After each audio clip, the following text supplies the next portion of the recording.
Let's see what we have today. I started to call this silent tarot. Like I'm gonna lay the cards out and let you perceive. See if we come up with the same things. Welcome to the channel. I'm Montana, aka Dr. MB, and this is the accuracy. Let's get started. All right.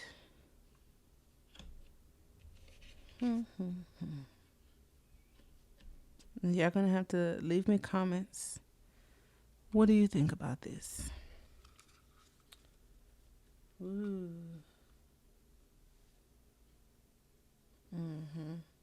Remember the time. Let's see what we have here. Now you'd think bound is never good. Number 23. They say that's a special number. All right. What binds you? What is keeping you from reaching what you want? That's the first question. Sometimes all that is left to do is to cut the rope that binds you. Now, luckily for you, Gumdrop, I have my cord cutting shears. Undo the knot and set yourself free. Only you could do this. This chapter is for you and you alone. Your soul has wings to fly, but you cannot fly far if you are tied to the ground beneath you. You need to find a way to free yourself. There is so much more to do, to see, to smell, to hear, and to taste, as well as feel. There's a whole infinite universe just waiting for you to explore it. To seek out its treasures and secrets. There's ropes that have you bound or preventing you from showing the world your true and pure light. This knot or knotted rope, excuse me, may be a representative of a relationship, a belief, self-limiting thoughts, a part of how society is, which has you tied up and unable to move in the direction you want. But there is also a way to save yourself and liberate yourself. Now, it looks like they've already given us the answer. So we don't even have to collectively just sit here and try to figure it out or look at me like you the reader, lady.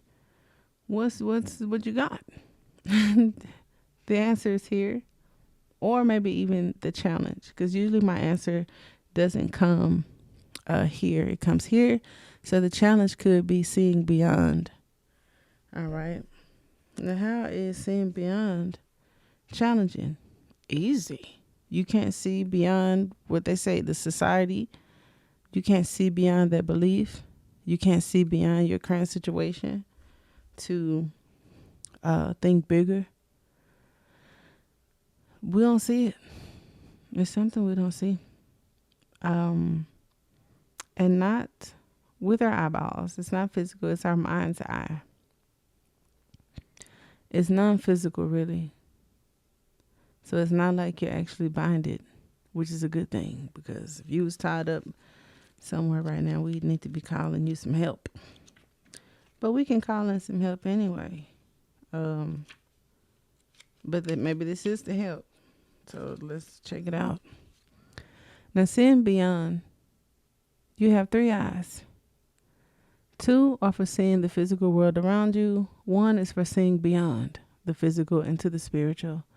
There's a veil between realms, and those on the other side want to be seen. Oh, they do? I don't welcome all that. Y'all might. Now, something over there might want you to see it, baby. And that's fine. So y'all, you sit with that tonight, okay? While their physical form may no longer be present, the soul remains, and therefore so does the consciousness and all the emotions which go with it. This was once theirs, and their current world will one day be yours. Ain't that some shit? Who wrote this? No, I'm just playing. This world was once theirs. That I said that the more we pierce the veil and reach within it, the more we understand it, and the more clear we can communicate with those who reside there. Is that so? The spiritual world is waiting to make itself known to you. It is waiting to stretch its hand out and speak to you. There is a reason why they are waiting to converse with you. Now, converse is not a word. So, ma'am, whoever wrote this, spirits, possibly ancestors, are calling to you. Spend time in quiet solitude. Open your third eye. Expand your consciousness.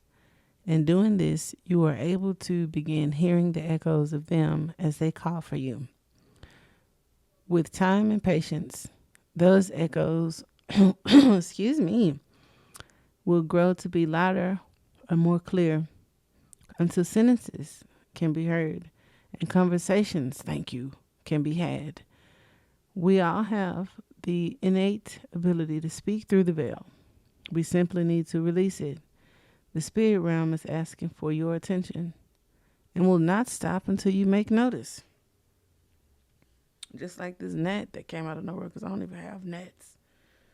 So it's like you fly by here one more time, one of y'all cousins ain't gonna make it through this reading because I don't like bugs. All right. Now, if this is a problem, if you dabbling into this, that ain't cute. It ain't for you. And you, let me see. Now, this might be an unpopular opinion, but a lot of people think that, and we're going to get to the memories, okay? A lot of people I've heard refer to, hold on, can I move this while I'm talking? It's probably not smart. Ancestors this, and I respect that. Okay, here's an example. When I first started in my career of holistic care or divination, I didn't understand why so many readers would say, I don't do personal readings because my ancestors told me not to. I respected that. My ancestors ain't never tell me that. So I didn't get it. And then there were other situations and instances where culturally ones felt that their ancestors would pin together and like rain down on somebody who was bothering them. That could be true. Don't have your ancestors raining down on me, baby. I'm the messenger. I'm protected by something bigger than all us and them. So it's not going to work. So don't even do it because I don't even play them kind of games. So I don't want no smoke. But I talk to spirit. So before people think like this is like my personal opinion and I'm just like about to get ignorant and arrogant, I am not. I asked spirit. I was like, spirit, because I've lost people. I lost a brother, my grandmother, 2 grandmothers, a great grandmother, a grandfather, a dad. I lost some people. And I was like, educate me on energy. Because I'm already knowing with this intelligence that the higher ups provided, humans pass on. They don't have the rank to be acknowledgeable. They don't have the rank to flip somebody call over. They don't have the rank to defend you and torture your ex like you'd like them to.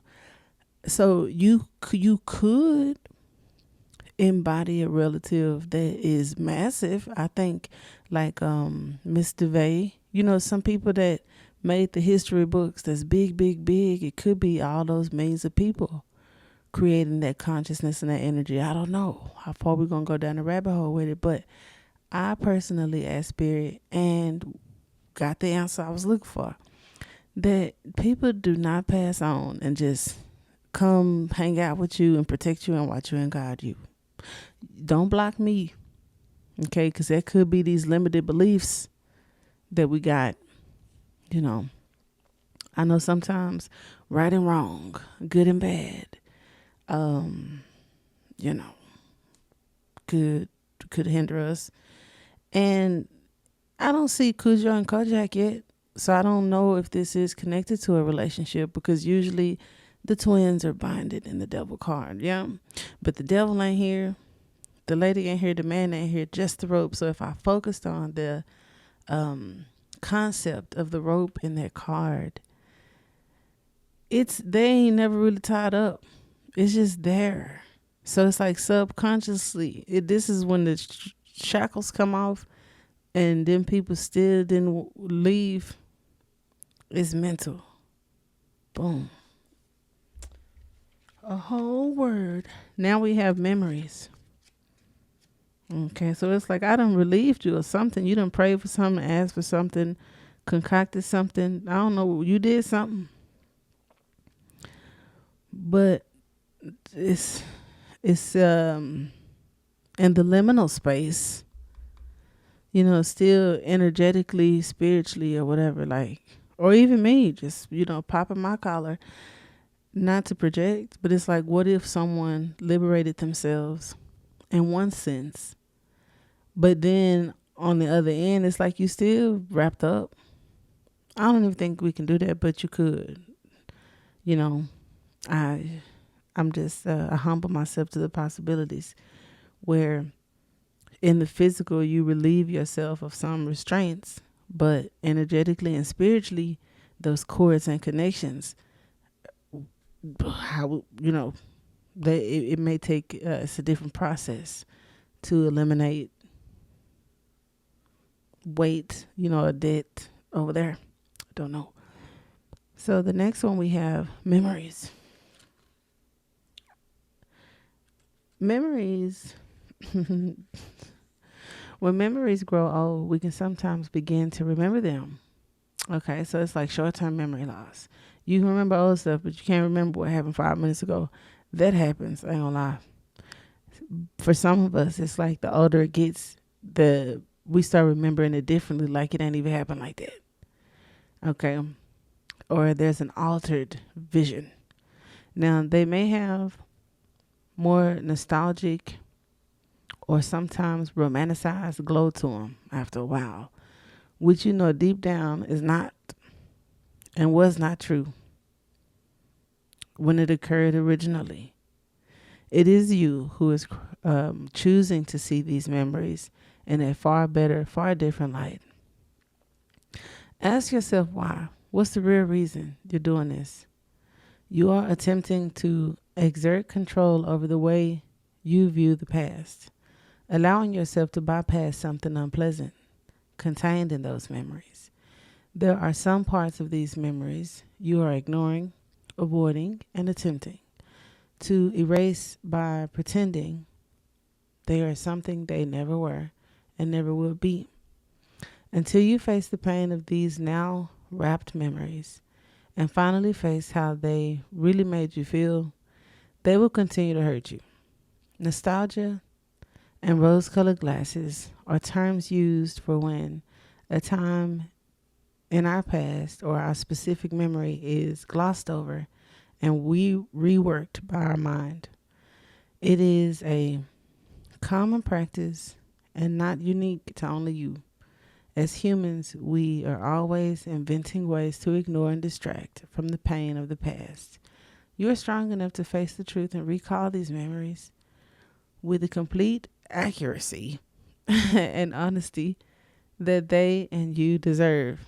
Now, Spirit trying to be funny, that wasn't me.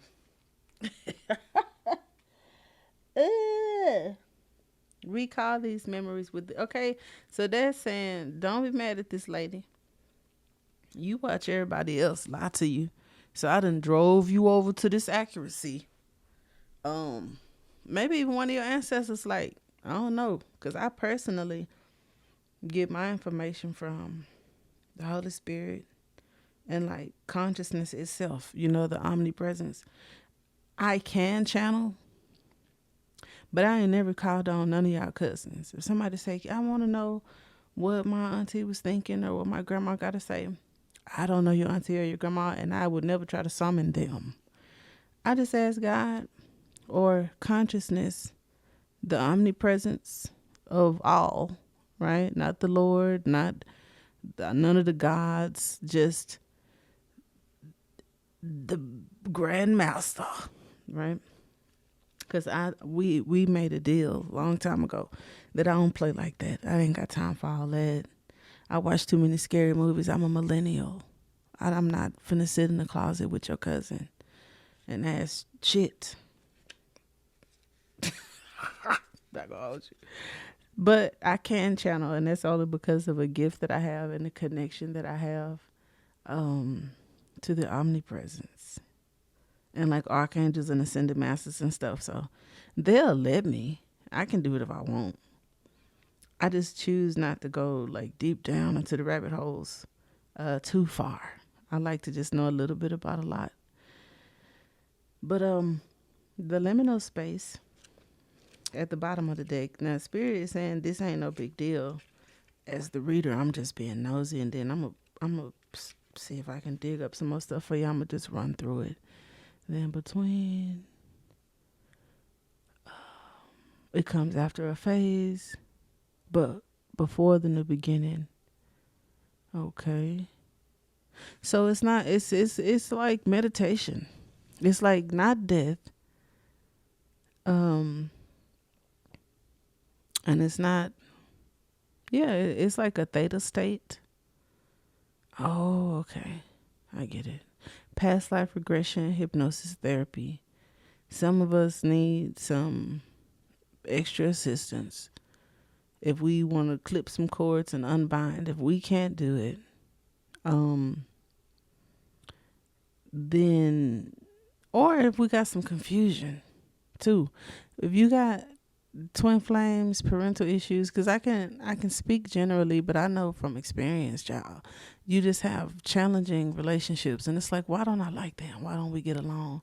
Or you got whole families that have issues when it comes to sons or daughters, or relationships, stepdads, moms, and that kind of thing. You want to know why? You're gonna have to go see. And then it's a placement too. Be mindful that tarot is connected to many things, but astrology, the wheel, the clock, or whatever, is a big portion of it. And I can't. I don't know right off, but there's a placement. I want to say it's somewhere with Pisces and Mercury. I ain't sure. I'm probably wrong. So look it up yourself. I can look it up. I guess ain't that what I'm supposed to do? No. It's a placement that some people have, and that placement will have us recalling things way differently from the way they were. So, because I'm unique, but I'm fair, and I don't always blame myself or humans for the things that we or they do, when I know there are grander aspects. So don't blame yourself. I'm not gonna say, oh, you just made that up, right? So you can block me. There's an aspect, even if you know you do. Like I'm treading lightly and being nice about it, and you still mad right now, because you know you do it. It's a placement. See, I'm accountable, but I also don't take accountability for stuff that ain't my fault. And since we talking about ancestors and all kind of things, we are not even infants, child. We still like embryos. If you consider this planet being going on for, we don't even know how long, and then the millions of years they think they can reiterate back to us, and then at least the hundreds of thousands of years that they could even find artifacts for. I'm a millennial. I won't tell my age, but that means all that stuff is way more responsible for what's going on than I am. You feel me? And anything that I do, I got it from somebody else. A cousin, a grandfather, a grandmother, parents, my environment.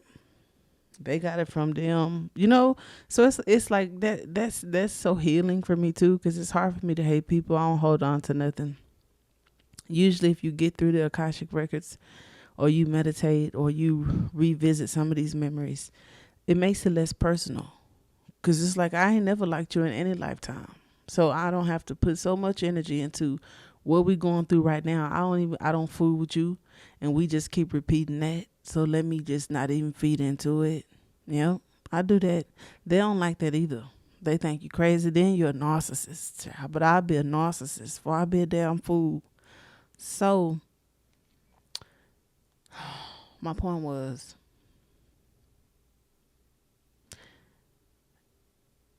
I ain't taking responsibility for everything. But what I will do is hold myself responsible for what's next and a solution. Or at least to figure it out. And Spirit is saying to figure something out. We got to go in the in-between. And for some of y'all, it is somebody somewhere or something somewhere not in the physical that is bothering you. Or it's like, yeah, come on over here. Child, that's spooky. Now, if I was like on some mushrooms or just from speaking from a darker place, it does sound like, I don't know. It's almost like a program, a disc. That's blood. Now, blood and bound and a third eye with this little coffin over here. That is, that's something, right? You hear exactly what that sound like. So let's see. Good thing, I don't be into all of that. I mean, we could, but it's pointless. I don't need it because I found something stronger. Ooh, look. As soon as I pull these cards out. Yeah. So let's see. What we got here? We got the Tower. I knew it. Okay. So something unexpected. The ship is usually bringing something with it. It's giving me the Chariot. So some of y'all are going to break free from whatever this is. And I would like to think maybe I had something to do with it. All right. I like Scribe. We're going to look into it. Now the clover is luck. It's a symbol. It's a representation of something in March, possibly because I'm thinking about St. Patrick's Day. Ooh, like the saint. A friend, look at that. You got the dogs right there. The moon and the stork. The other side, the giver. The carrier. Look at that. Okay. All right. And then for memories, the carrier.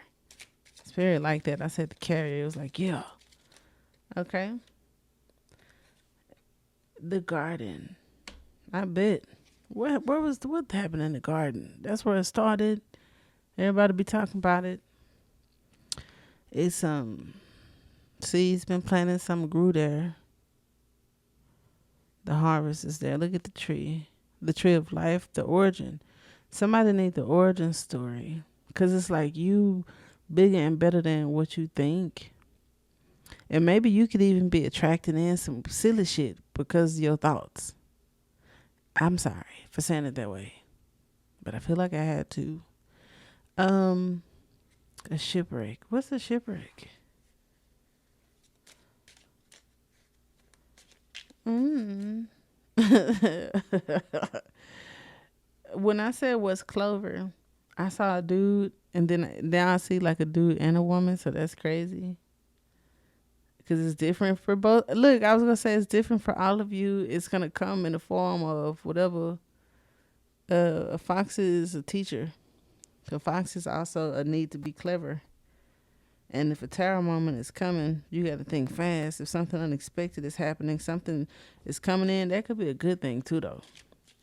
And if you bound to an idea or a belief system, you could miss an opportunity. Just saying. Okay. I looked at that garden and saw a snake. I bet. So I'm going to tell you something you ain't supposed to know, or you playing with something you ain't supposed to be playing with. For some of you, not all of you, because, it ain't all taboo, tip-top woman. Eve.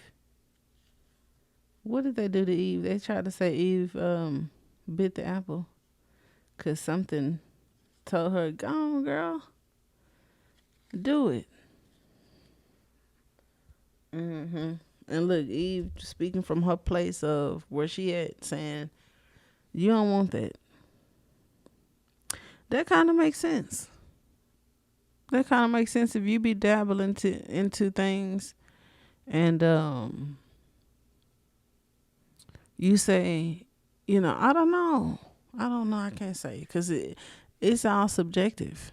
It seemed like it worked for the dudes, but this reading kind of saying it might not work for this chick. Cause like when I hear about Solomon and all these other great legends that summoned things or played with taboo things to get things done, it was okay. But Eve, listening to a serpent who had knowledge, and it was like, I can give you knowledge, I can give you game, I can show you the world before it even is. And she was like, all right. Oh, that's led to our destruction. We didn't all fell from grace. But Solomon trapping demons to build a temple was okay. I don't know. However y'all take this, because we started out with your perspective. Okay, and we can end with your perspective. Until next time.